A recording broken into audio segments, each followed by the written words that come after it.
So we have had questions about this on and off over the years, and so I thought we would just go to a question that came into the Ask site quite a while ago on extraterrestrials. Is there life in outer space, and would it matter theologically if we found some? Now, do we have my slides up? And Yes. We do we do. indeed. You're ready to go, Diane. Oh, that's splendid. So let's consider what sort of evidence you would look at to answer that question. What scientific evidence is there for life in outer space? Are there chemicals of life? Are there communication signals? Those are the two things that have been bubbling along in the background on and off in the scientific news. So if we look for outer space chemistry in terms of are there the chemicals of life out there in outer space, and one thing you do need for life is water. And sure enough, on the moon, in solar system planets, on their moons, and in comets and asteroids, there is water.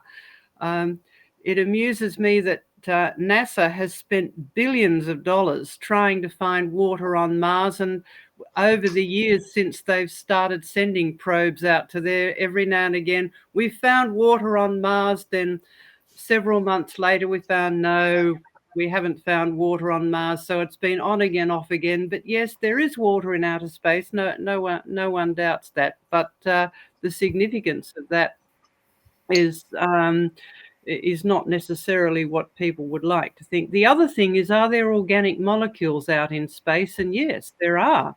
They've been found on meteorites. They've even been found in interstellar space. So the chemistry that we find in living things does exist in outer space, but we need to keep in mind that life is more than chemistry. Life requires information. Now, we have dealt with that whole issue when we've looked at the origin of life. So if you would like to follow that up, you can go to one of our previous programs on the origin of life, and there's also information on our fact file and on the Ask site about that. So we won't go there, yes. But yes, the chemicals of life are there in outer space, but that doesn't prove anything. That just proves that, well, there's chemistry out there that's interesting, but it certainly does not explain whether there's life in outer space, as in sentient life or aliens in outer space. Now, as well as looking for chemicals and the chemistry of life in outer space, people have also looked for evidence that there might be alien communications in outer space. And a few years ago on the in our newsletter, we reported on this paper that was written by a couple of one Russian and one scientist from Kazakhstan, who came up with this extraordinary idea that aliens may have designed DNA. And there are a couple of mathematicians, and they analyzed DNA code because information is required for life, and DNA is called code for nothing. That means information. People accept that, yes, life is made of information or contains information.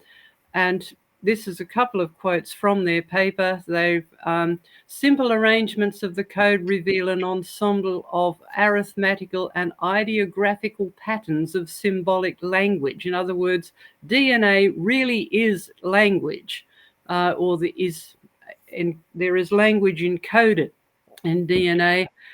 And then they came up with this extraordinary statement: the code appears that it was invented outside the solar system already several billion years ago. And note the interesting title of their paper, The Wow Signal of the Terrestrial Genetic Code.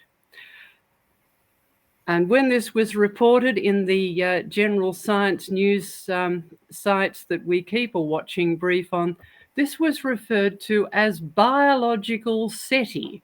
Now, that is in capital letters, for a good reason. And this was the title of another article about this particular study. Now, SETI, SETI, is a project that's been going on for a long time, and it refers to the search for extraterrestrial intelligence. Now, this began in 1985. It's gone through various iterations, and it keeps going strong. And what they are doing with this project is looking for communication signals from outer space. And lots of people have got involved in this, and a lot of money and a lot of technology has been invested in it, and it keeps on growing.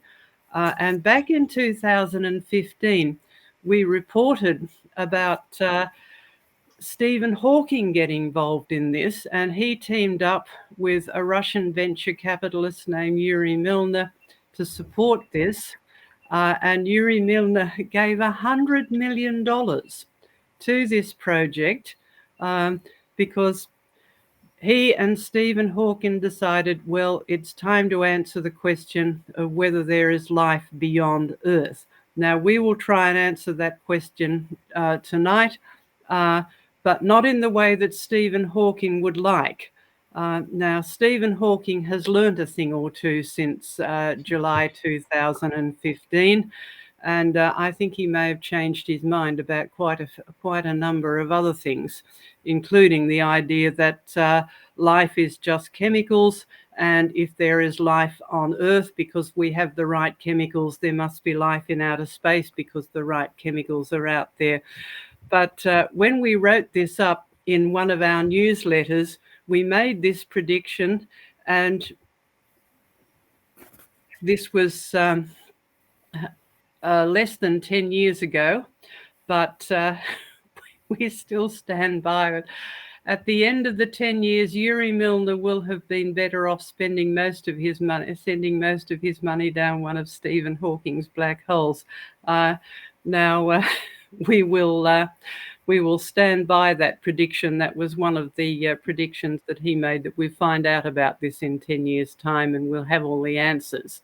But I think we'll find that most of his money is better off going down one of Stephen Hawking's black holes. Now, we say most because part of this investment was in the infrastructure that is used to study the stars. So it was in telescopes and the software and computing power used to analyze the images that and signals that they get from outer space. Now, that's worth doing. And the Lord is the universe of the owner of all of the universe, and we should be studying it. After all, the heavens do declare the glory of God, and so it is important that that we look at the universe, but we need to come to the right sort of conclusions. So if we go back to our question, is there life in outer space, and would it matter theologically if we found some? We need to look at what is God's purposes for the outer space objects. And if we can just come back to us now, because John and Glenn have done some more research on this whole issue,